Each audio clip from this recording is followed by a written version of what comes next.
Hi, I'm Daniel Getz. I play viola in the Boston Symphony, and this is an audition tutorial about Tchaikovsky Symphony No. 6.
I've played from the first movement, from the Allegro for 2 pages, which is one of the most commonly requested excerpts at professional orchestra auditions for viola, including at the Boston Symphony. In fact, I very clearly remember playing this excerpt at my audition for the BSO several years ago. So playing it for you now has really brought back some memories. Why is it such an important passage? There are a few reasons. For one, the violas actually have the melody at the beginning of this passage here. The violas have the melody there, and that's pretty significant for a viola section to have the melody. So important for that reason. There also are a number of technical and musical demands made of us in this passage, and I'll talk to you about a few of them. The title of this symphony is pathétique, which means emotional, passionate. This piece has a darkness to it that a lot of other Tchaikovsky's music does not have. Other music you might be familiar with, the Nutcracker, for example, some of his more celebratory work, some of his lighter music.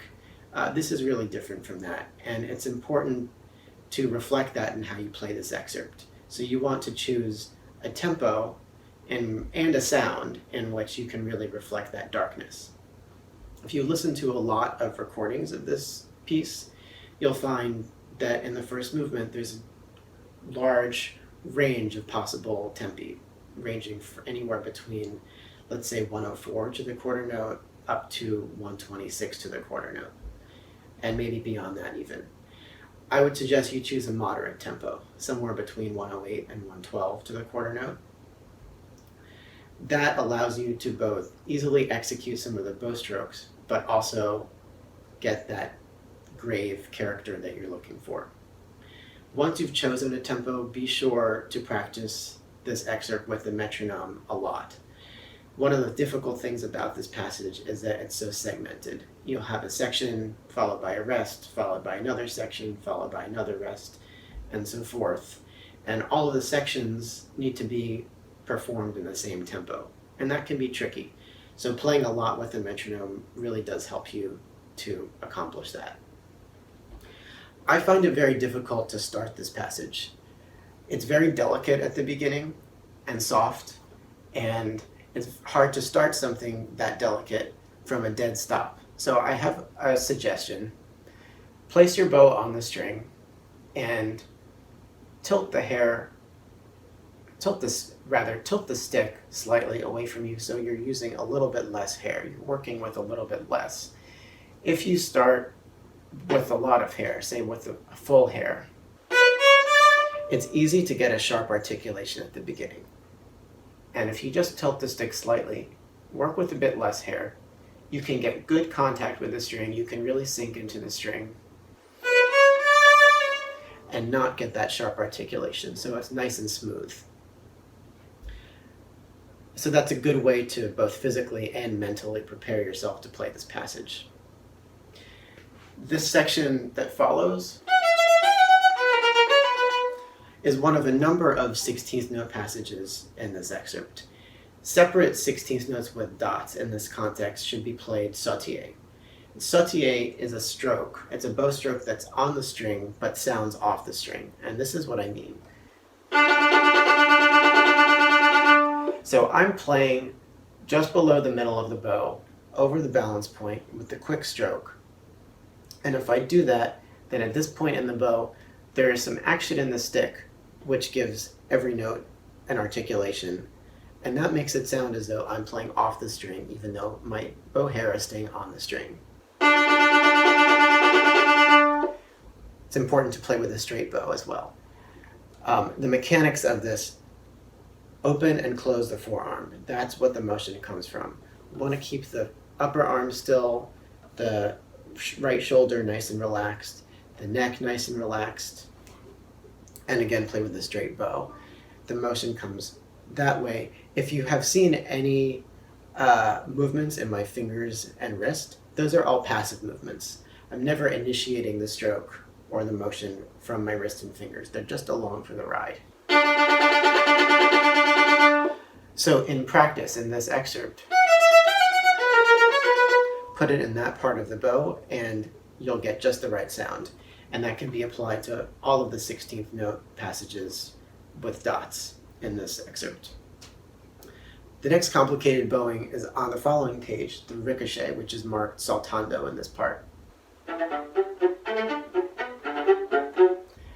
So ricochet is exactly what it sounds like. It's a bounced bow, and if you just drop the bow horizontally on the string and let it bounce as many times as you want to, rather as many times as your bow wants to bounce, you'll find just the right part of the bow where the bounce happens the easiest. So identify that part of the bow. In my bow, it's about there.